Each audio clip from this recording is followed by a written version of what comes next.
Accord Toltec aussi qui peut être intéressant, ne rien prendre personnellement, parce que finalement, ce que l'autre te renvoie, d'après cette dynamique qui est activée là, dans cette relation, à ce moment-là, c'est que, du coup, l'autre vient révéler une part de toi.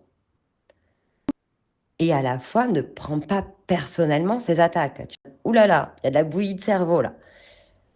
En fait, si à l'intérieur de toi, il n'y avait pas de réaction disproportionnée, on va dire, que tu ne te sentais pas aussi touché, que tu partais pas sur une colère, par exemple, ou que tu restais pas figé, comme dans une vidéo que j'ai partagée où j'ai témoigné de ça, où j'étais restée figée à subir.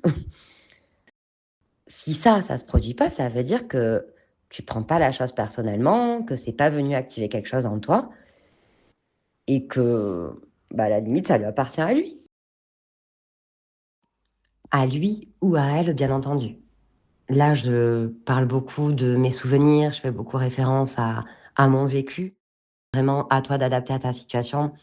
C'est valable en relation en général. Là, je parle beaucoup de la théorie du miroir dans le couple, mais c'est aussi valable avec des amis, avec tes parents, je l'ai déjà dit. Je vais pas revenir dessus.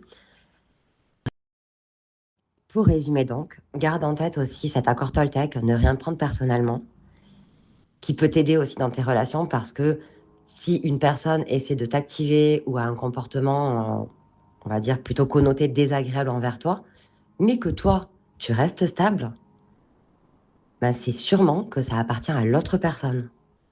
Mais vraiment, c'est de la connaissance de soi, c'est de l'écoute de soi, c'est de l'observation, de la dynamique de la relation.